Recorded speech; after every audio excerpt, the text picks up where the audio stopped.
even get here, and then the doorbell rang. It's so funny. Hi, guys. Hi. Hi. It's on the ground. I like this. Yeah, Oh, I figured it's so hot outside. It would be nice to, pile in here. I love it. Ani? 감사합니다. Ani? Every time. Okay. Okay. So how's everybody feeling? Are you guys still jet lagged? Because I know I just got back and I've had such a hard time. It didn't affect me so much because of my work. I didn't have a choice to have jet lag, but I did get coffee headaches at 4, which is when I'd be waking up in Korea, so that was hard. What about you, Vanessa? I came back, I slept for 20 hours, but I was still really turned around. I was wired, all night, and then I would be asleep during the day with kind of irregular hours. I totally understand. What about you, Sarah?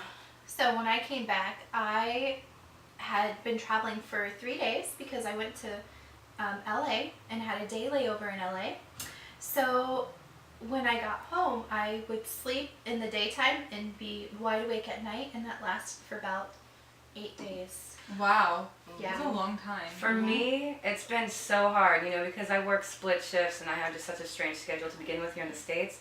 But I'm waking up at like 2 o'clock in the morning, then waking up and being up all day, and then, trying to keep myself doing stuff all day, but I end up reading or doing something, watching a movie, and I fall asleep by 7, back up at 9. I've started this weird exercise regimen to try to fix it, but it's not working.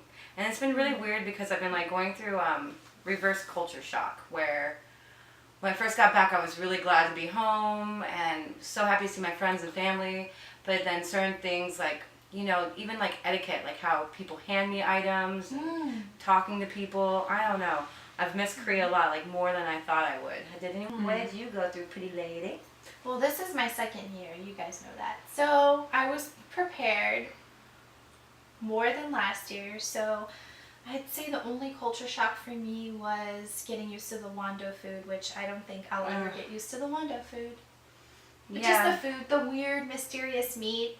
One day we had a couple, one of those beetles fly into our stew in the kitchen. So I'm so glad I wasn't at that camp for that. Yeah, you don't want that. So that's pretty much it. I always have reverse culture shock more so than going to Korea because they're so friendly there. Hannah, what was your relationship like with all your co-teachers? I know that you were like me, where you had one co-teacher that was really good and then one co-teacher that was, you guys didn't mesh. Well, my first co-teacher wasn't necessarily not good. I think it was a cultural thing where she was told not to really take the lead at all, and so I felt like I was doing everything, but that's because she was younger than me. She had not actually had any experience, but she had been taught that, and when she did have something to say, it was really awesome, and I wish she would have helped out more, but it was really difficult. I felt like I was doing this all on my own. I didn't have any experience, but then my second co-teacher, she trained him. He was awesome.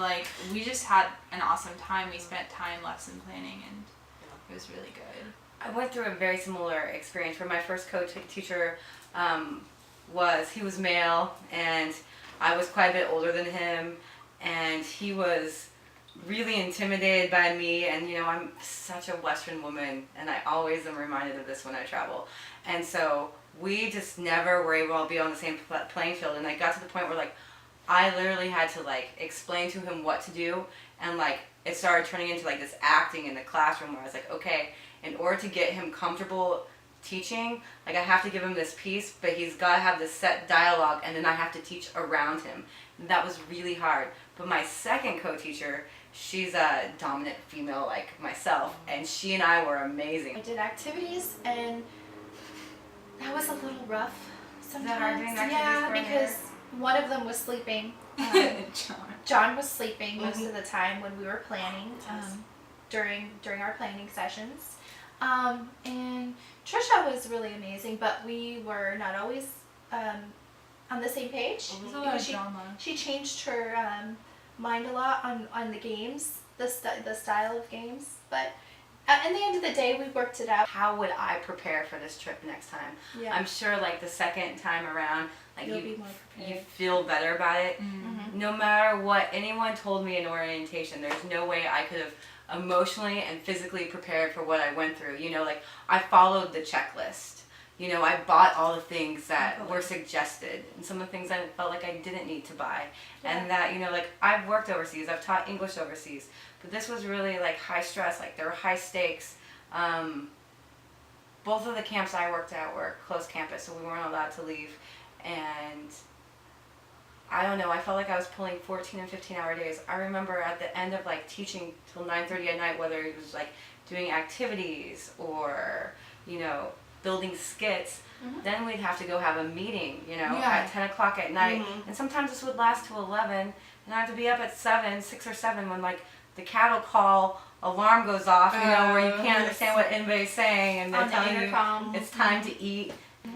What do you guys think about packing? I mean, do you feel comfortable with everything you guys brought? No.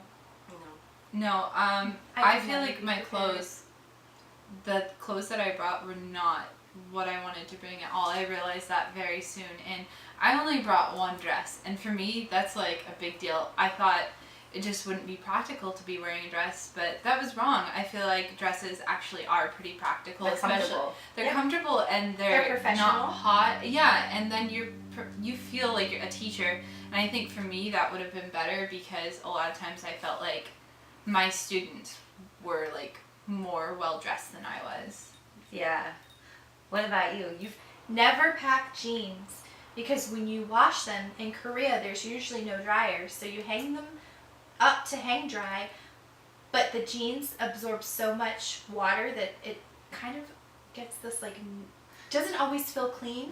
Things that worked really well for me, and I would recommend for other people, would be things that kind of adjust as you go up or or down in size. Like the things that worked really well for me were like the long cottony skirts with elastic waist, because those just fit well and they're cool in 90% humidity.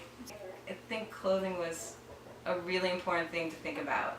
And packing, you know. For me, like I was traveling with my backpack and I only brought what, you know, I made a point to like have room left in my backpack for things I would buy.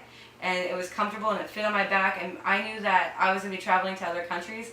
And I saw you ladies lugging around suitcases, and I felt sorry for you. And I know that you guys have told me that you like the suitcases, but for me, like, the backpack was really, really useful when thinking about luggage. I had 2 packs, one little day pack in front, one big pack in back, you know? That was really important. The day pack is a really smart idea, actually. I brought like totes, and that was really stupid. But I mean, my luggage worked well for me, but a day pack would have been a lot better. I feel like a lot more convenient. When I do this next year, if I go to another country, I think I'll do what you did and do the backpack. But this time, having the suitcase worked because I was just in Korea, and it was nice to just have everything there. What I wouldn't do is bring a carry-on, or if I brought it, I would just bring like an empty backpack in my suitcase and use that as my carry-on going home for all the gifts I buy. Yeah, it's so interesting, like, looking back. Like, I've been doing a lot of self-reflecting since I've been home, and I think the thing I'm most grateful for is, like, the friendships I've made. Like, look at this. Like, we're like the Golden Girls. Lifetime friends. We should do masks. We should do masks. Maybe we should go get some ice cream first and, like, leave my apartment and then come back and do Make a masks night of it? Yeah, you guys want to spend the night? Pop things up. Pop things up. Good job.